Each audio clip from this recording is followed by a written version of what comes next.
This is the protocol that Public Health Ontario districts teach to lay persons.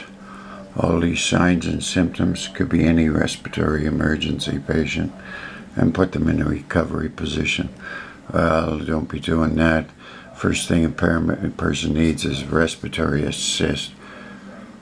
Naloxone can be ineffective. Anyway, this is her video here.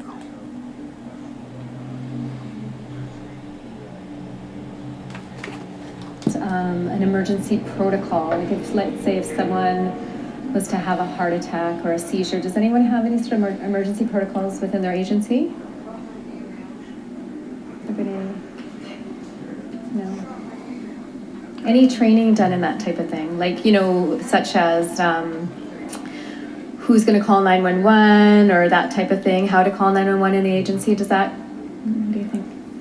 Yeah, something.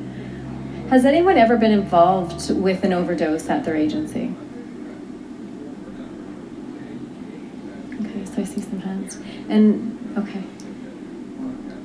Pardon? A long time ago. I know, you know what, it's one of those things that it can happen anywhere and at any time, and to be prepared. One of the things I really liked, a couple things about the video, I like the actual tools that an agency should put in place. Not everyone's going to have a fancy first aid kit like that. That's, you know, I mean, we have nurses at our agency that have, you know, so they can take the blood pressure and so forth, but it's actually getting the training in how to really what to look for in signs of an overdose. Those are like key things to know, and training everyone. So that's even the receptionist at the front desk, and that's what really kind of speaks to my situation when I was in Vancouver, is that it's the receptionists that are working with our clients out in the front, and so they need to be trained as well to be able to say, hey, that guy's not looking so great out there, and be able to come back to us and we can do a further assessment.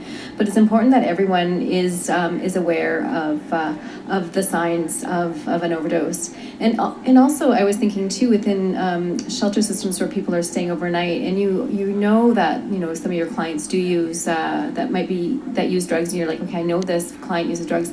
How often, you know, maybe is there any sort of like checking system to make sure, you know, in the middle of the night that they're okay? And I mean, in the hospital as a nurse, we give lots of narcotics, and we would also have to check for that type of thing as well. And I mean, it's not having to wake them up, but, you know, checking, you know, that the guy, even with a little nudge, is still, you know, somewhat breathing and so forth. So it's those kind of things that you might want to even think about, you know, putting into your agency, just to be a bit more safe. Now, does anyone have naloxone at their agencies? No. Okay. Are you just put their hands up if they know what naloxone is? Okay.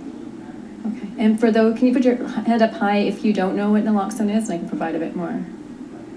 Okay, great. Okay, so naloxone is a medication used to reverse opioid overdose. So it comes in an ampule, and I have a sample out, and it if used quickly when someone is actually overdosed on opiates. So opiates are heroin, OxyContin, a lot of pain medication are opiates. It can reverse the opioid overdose and allow someone to start breathing again, which is really amazing, because it's kind of when we talk about those important 7 minutes, right? You have these 7 minutes to actually be able to respond and hopefully be able to save a life from that. So it's a short window, but we do have the tools available to be able to respond. Naloxone is a prescription medication. So if your agencies are associated with some physicians that work within your agencies, they can prescribe this medication so you can have it on hand in your first aid kit. It's easy to administer, so we train lay people in how to administer it, so it's very easy to administer, and it's very effective. So it might be something to talk to your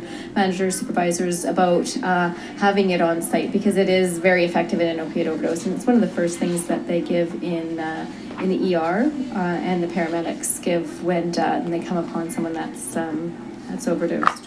When you think about overdose or protocols that come up within your agency, do you ever talk about these types of things at meetings? Like, do you ever think about what could happen at your agency and what kind of protocols you should put in place? I'm sure you do.